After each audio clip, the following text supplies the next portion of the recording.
दोस्तों आज की मनोविज्ञान की इस क्लास में अपन है फिर से 10 महत्वपूर्ण प्रश्नों की बात करेंगे। आज का पहला प्रश्न है, किसके अनुसार बालक का अपने आप में मस्त रहना नार्सिसिज्म है?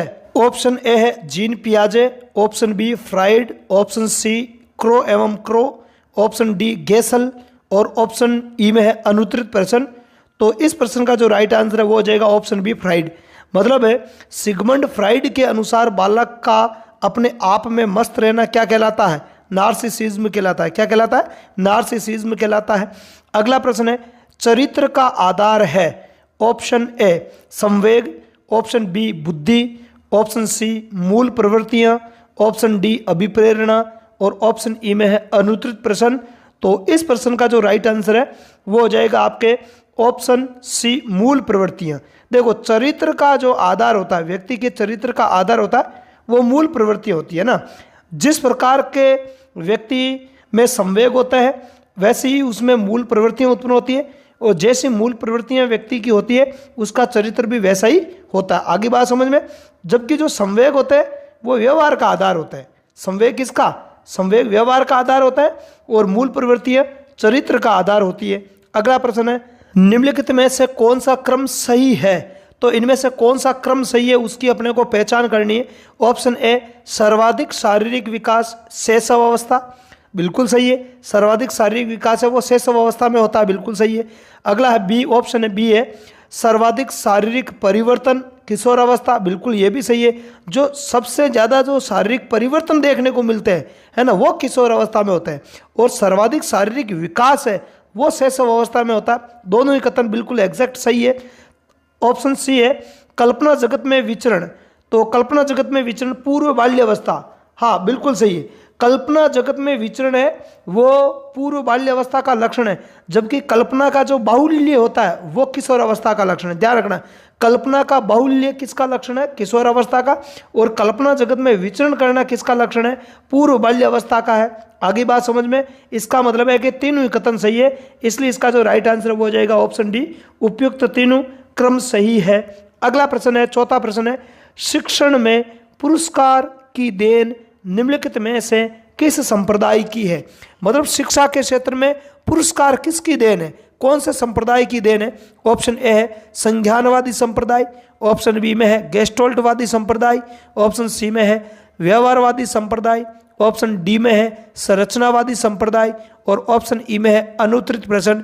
तो इस प्रश्न का जो राइट आंसर है वो हो जाएगा ऑप्शन सी व्यवहारवादी संप्रदाय। मतलब शिक्षा के क्षेत्र में पुरस्कार किसकी देन है? व्यवहारवादी संप्रदाय की है। अगला प्रश्न है, निम्नलिखित में से कौन से मनोवैज्ञानिक गेस्टोल्टवादी कहलाते हैं? देखो मनोविज्ञान में जितने भी अलग अलग प्रकार के सिद्धांत दिए गए हैं अलग अलग मनोवैज्ञानिकों के द्वारा, उस आधार पर उनको वर्गों में बांटा गया है। जैसे संज्ञानवादी मनोवैज्ञानिक है, गेस्टोल्टवादी मनोवैज्ञानिक है, व्यवहारवादी मनोवैज्ञानिक है, मनोविश्लेषणवादी मनोवैज्ञानिक है, इस प्रकार से। तो यहाँ पे प्रश्न में पूछा जा रहा है कि निम्नलिखित में से कौन से मनोवैज्ञानिक गेस्टोल्टवादी कहलाते हैं? देखो ऑप्शन देखते हैं। ऑप्शन ए है वॉटसन, वर्दीमर और कोलर, ऑप्शन बी में है थार्नडाइक, कोलर, कोफका, ऑप्शन सी में है वर्दीमर, कोहलर, कोफका, ऑप्शन डी में है वाटसन, पियाजे, थार्नडाइक और ऑप्शन ई में अनुत्तरित प्रश्न। तो देखो एक बार वापस देखते हैं। ऑप्शन ए में वाटसन, देखो वाटसन व्यवहारवादी है, ठीक है। वर्दीमर और कोलर है वो आपके गेस्टोल्टवादी है, तो वाटसन व्यवहारवादी हो गए, इसलिए ऑप्शन ए नहीं हो सकता है। ऑप्शन बी में है थार्नडाइक, कोलर और कोफका। देखो थार्नडाइक है वो भी व्यवहारवादी है, कोलर और कोफका है वो आपके गेस्टोल्टवादी है, इसलिए ऑप्शन बी भी नहीं होगा। ऑप्शन सी में है वर्दीमर, कोलर और कोफका, बिल्कुल ये तीनों है वो गेस्टोल्टवादी होता है, इसलिए इसका जो राइट आंसर है वो हो जाएगा ऑप्शन सी। और ऑप्शन डी में है वाटसन, वाटसन व्यवहारवादी है। पियाजे, जीन पियाजे है ना, पियाजे का मतलब जीन पियाजे, तो ये संज्ञानवादी है और थार्नडाइक ये व्यवहारवादी होते हैं, ठीक है। तो इस प्रश्न का जो राइट आंसर है वो ऑप्शन सी हो जाएगा।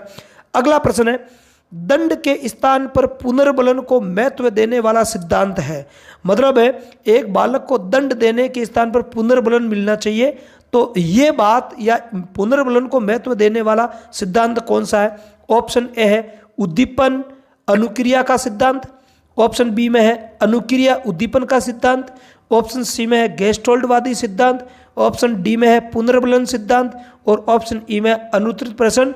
तो इस प्रश्न का जो राइट आंसर है वो हो जाएगा ऑप्शन बी, अनुक्रिया उद्दीपन का सिद्धांत।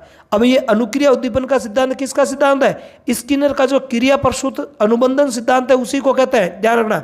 स्किनर का जो क्रिया प्रसूत सिद्धांत है उसी को क्या बोलते हैं? अनुक्रिया उद्दीपन का सिद्धांत। मतलब इसमें आर रिएक्शन पहले होती है और उद्दीपन बाद में, स्टिमुलेट बाद में मिलता है, तो इसको आरएस सिद्धांत भी बोलते हैं।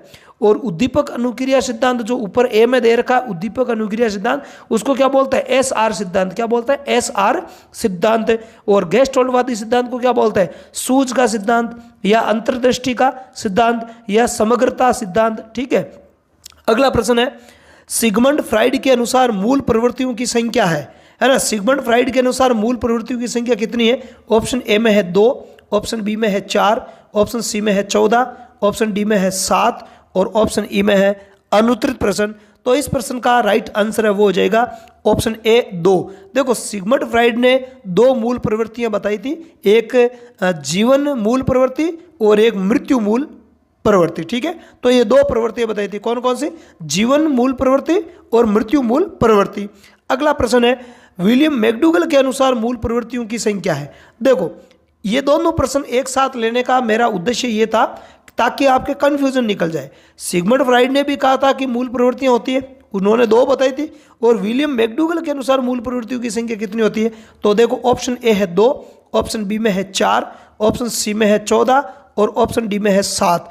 तो इस प्रश्न का जो राइट आंसर है वो हो जाएगा आपके ऑप्शन सी हो जाएगा, 14, है ना? अरे, विलियम मैकडूगल ने मूल प्रवृत्तियां कितनी बताई? 14, और इनसे कितने संवेग जुड़े? तो 14 संवेग 14 मूल प्रवृत्तियों के लिए क्या होता है? निर्धारित होते हैं। आगे बात समझ में।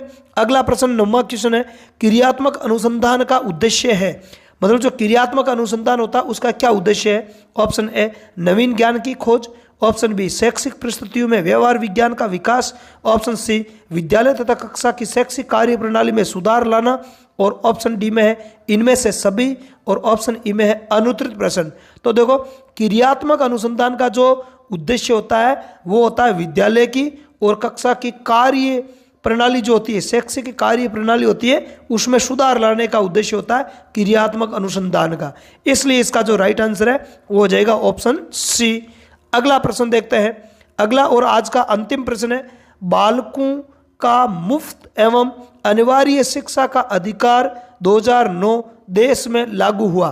तो बालकों का मुफ्त एवं अनिवार्य शिक्षा का अधिकार अधिनियम 2009 देश में कब लागू हुआ था? ऑप्शन ए है 1 अप्रैल 2009, ऑप्शन बी 1 अप्रैल 2011, ऑप्शन सी 1 अप्रैल 2010, ऑप्शन डी 1 जुलाई 2009 और ऑप्शन ई में है अनुत्तरित प्रश्न।